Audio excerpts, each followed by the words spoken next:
La présentation du challenge est faite, on va pouvoir commencer tout de suite. Alors comme je l'ai dit dans l'introduction, la première partie de ce challenge et donc cette première semaine va être basée sur la préparation mentale, la préparation psychologique.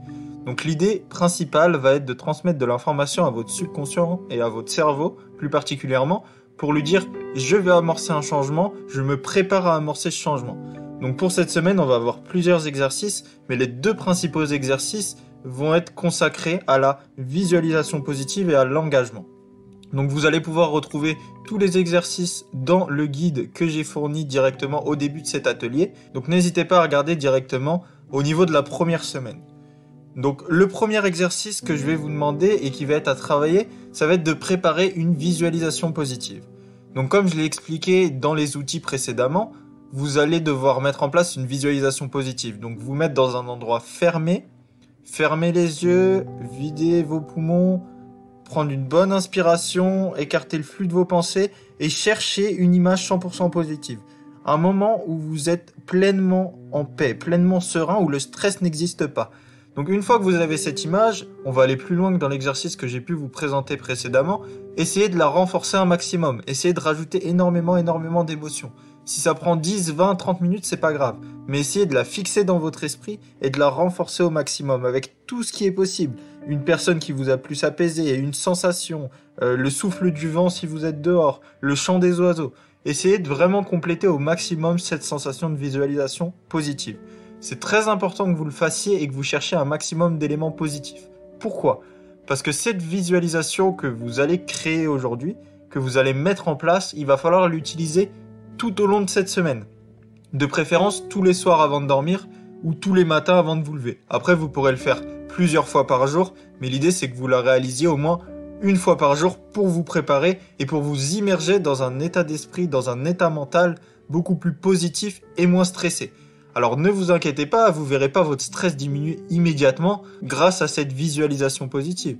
Ça pourra le réduire, bien évidemment, mais on n'est qu'au début du challenge, on n'est qu'à la première semaine. On n'est que dans un état de programmation, si vous voulez, de programmation de votre esprit subconscient et de programmation de votre cerveau. Donc réellement, mettez tous les efforts possibles dans cette visualisation. Ensuite, une fois que vous aurez réalisé cette visualisation, comme je l'ai dit, l'idée va être de le répéter tous les jours de la semaine. Ça, c'était la première partie, le premier exercice sur les deux exercices de la semaine. Le second exercice de cette semaine, vous allez le voir également dans le guide que j'ai mis à votre disposition. Ça va être de créer et de signer un contrat d'engagement. Alors pourquoi écrire et signer un contrat d'engagement ? Tout simplement pour vous engager avec vous-même, pas avec les autres, mais avec vous-même, d'aller au bout de ce challenge, d'aller au bout de vous-même et d'essayer de vraiment vaincre le stress au maximum. Parce que comme je l'ai dit au début dans la présentation de l'atelier, c'est bien beau d'avoir tous les outils, tous les exercices, toutes les méthodes en place, mais si vous ne passez pas à l'action et si vous n'y croyez pas, vous n'avez pas la conviction que ça va fonctionner, rien ne changera pour vous. Donc bien évidemment, les exercices sont aussi à faire avec beaucoup d'intensité. Et le fait de signer ce contrat d'engagement va vous pousser à aller au bout de cette activité, va vous donner beaucoup plus de courage, beaucoup plus de force. C'est une technique psychologique, hein. L'engagement avec soi-même, en général, nous pousse à aller au bout des actions qu'on entreprend. C'est pourquoi je vais vous mettre un exemple directement dans le e-book d'une lettre d'engagement. Alors soit vous pourrez la recopier directement sur la page suivante, je vais vous laisser un espace, et la signer, soit vous allez créer votre propre lettre d'engagement. Alors comment créer votre propre lettre d'engagement ? L'idée, ça va être de vous présenter succinctement, de dire quel est votre niveau de stress, pourquoi vous stressez, et surtout quel est le but de cette activité. Que ça soit réduire totalement le stress, que ça soit ne plus stresser autant à telle ou telle situation, notez tout ce que vous souhaitez changer, c'est réellement important. Et finissez par une phrase positive du style « Je m'engage à apporter les changements nécessaires pour réduire mon niveau de stress.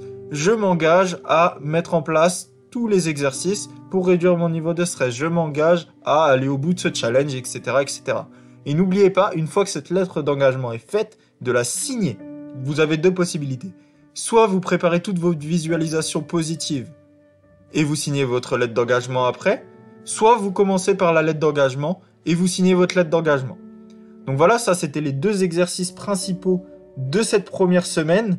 En exercice complémentaire, vous pouvez aussi commencer à découvrir les différentes vidéos de relaxation ou les méditations. De préférence, pour commencer, essayez de faire des exercices de relaxation. C'est-à-dire que vous allez directement en bas de la page où vous trouvez ces cours audio et je vous ai mis une dizaine de vidéos de relaxation que vous pouvez écouter très rapidement dans la voiture avant de dormir le matin. Essayez de vous relaxer un maximum, ça c'est l'exercice bonus de la semaine supplémentaire.